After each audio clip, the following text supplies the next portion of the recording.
Now, you may well have one of these, or your kids might have one of these. Drones. Safety is back in the spotlight after one of the flying cameras caused chaos at Gatwick Airport, prompting pilot groups to warn of an imminent disaster. So does there need to be tighter regulation in the skies?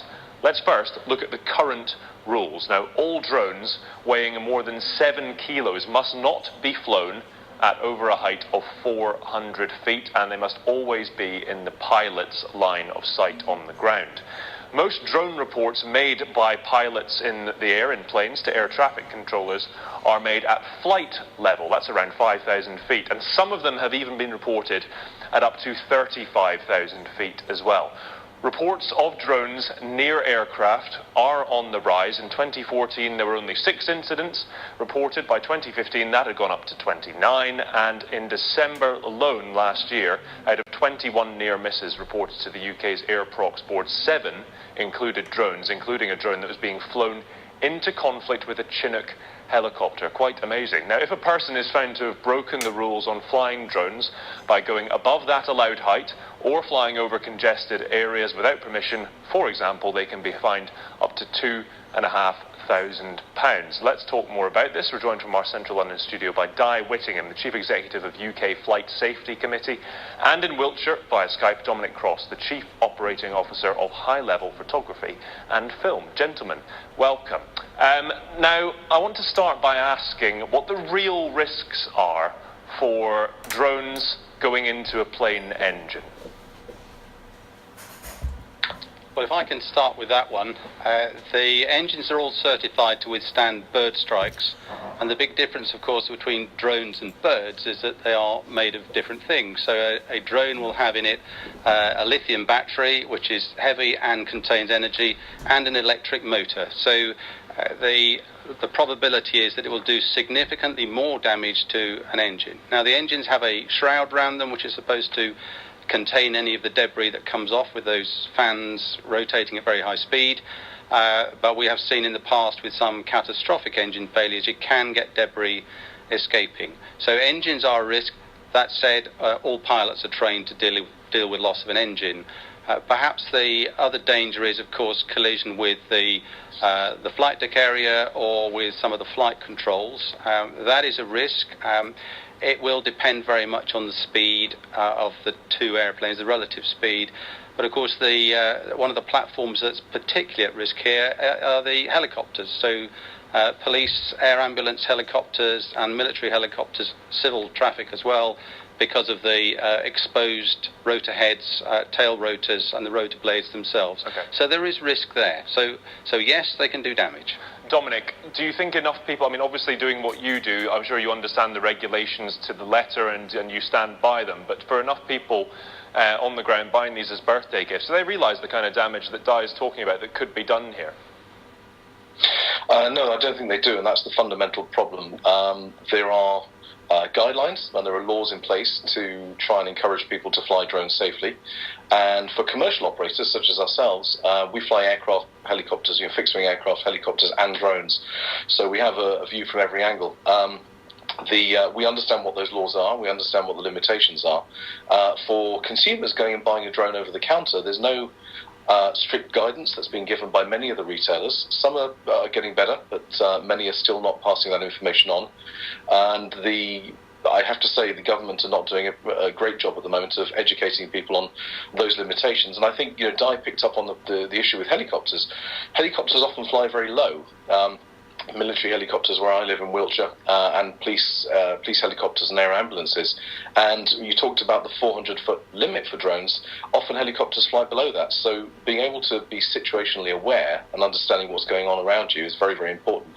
And not everyone understands how to do that, and it's important that that message gets across. So Di, that seems to me it's simple enough, that we just shouldn't sell drones over the counter to kids or people who don't know what they're doing. Well, that's one way of dealing with it. There is regulation that is being looked at. The government did do a consultation last year, and the European regulator is also looking at a new form of regulation for unmanned systems. And that, of course, will rely on us staying with the European regulator after Brexit, and that, of course, is still up in the air, if you'll pardon the pun. The problem is that the general public does not always understand the risks they take. And in the air navigation order, which governs that sort of flying in the UK, it merely says that if you're under 7 kilos or under 20 kilos, in fact, you have to be reasonably satisfied that you can fly safely. Now, reasonably satisfied can mean one thing to one person and something very different to another. For example, somebody earlier this year saw fit to launch a drone off the top of Terminal 2 at Heathrow. Now, that cannot be sensible, and most people, I think, would recognise that. So there's an element of education which, as Dominic pointed out, is not really being done fully. Registration may cope with that. Registration in itself will not stop people misbehaving. We see that with cars every day. But what it will do is ensure that at least you know that the information has got to the point of sale.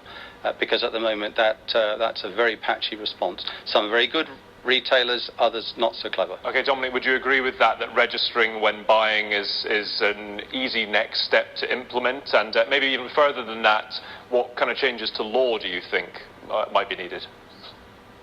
I think I agree registration is an important step and potentially useful. It gives the government access to a list of people who own drones, but I think more importantly, it probably gives the buyer who's forced to register a sense of responsibility and understanding around the fact that they are traceable if they do cause an incident with the drone.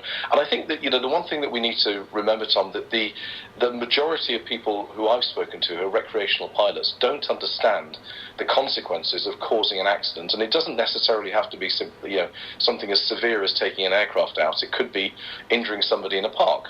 Speaking of that, Dominic, sorry to interrupt. Are there things on the boxes of drones when you buy them that explain the risks and things like that?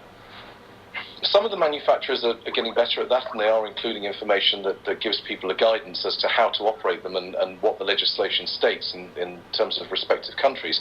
What they're not doing is emphasising what will happen if you do cause an accident. And as has been highlighted today and some of the reports after this incident at Gatwick, whoever was flying that drone, if they are caught, they could face criminal charges, they could face severe costs for the disruption they caused to Gatwick at the time. Now, the facts are still unclear. There are reports that the drone was spotted by an aircraft taxiing and wasn't seen after that. So at the moment, we don't have enough information to be sure, but the thing is people have to really understand that the consequences of causing an accident or injuring somebody or, heaven forbid, killing somebody are severe and you are responsible. Di, are there potential implications beyond just accidental? And I don't mean to go into too much hyperbole, but is it beyond the realms of imagination that someone could strap an explosive to a drone? It's not beyond the realms of possibility. Obviously, drones are limited by payload, and we're seeing more geofencing, which is a software tool which prevents drones getting to certain areas. But of course, you put a limit like that in on software, and as we see on YouTube, some 10-year-old will put a clip up showing just how you get round it. So it works either way. In terms of flying a drone into an aeroplane, though, that's going to be much more difficult, as any of us who've tried to hit one moving object in the air with another, air-to-air gunnery, for example, it's actually quite difficult to do. Which is why guided missiles were invented. So flying a drone into an airplane is hard unless you put it into exactly the right spot where you know they're going to be, as somebody did last year at Gatwick with a drone 100 feet over the threshold of the runway, which didn't disrupt operations because it didn't go on for very long, but you see the problem that people could potentially misuse.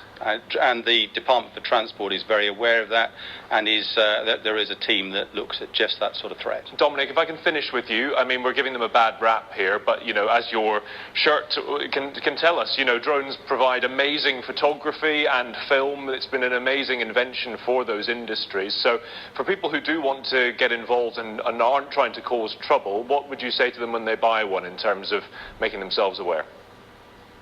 Yeah, I'd hate for this to be an opportunity to put people off. As you say, they are fantastic bits of kit, and they're a lot of fun to fly, and you can get some great results. Take time to understand the rules. Do a Google search. Drone Safe with the CAA, the Civil Aviation Authority, will lead you to a page which explains what those rules are. Don't fly anywhere near airports. Don't fly over cities and towns. Keep the drone in sight at all times. And ask yourself the question, if something went wrong and it fell out of the sky, would you be able to stand up in court and say, I was doing everything I could to prevent that accident from happening? If you do that and use a bit of common sense as well and really take time to understand the technology, then they're great fun.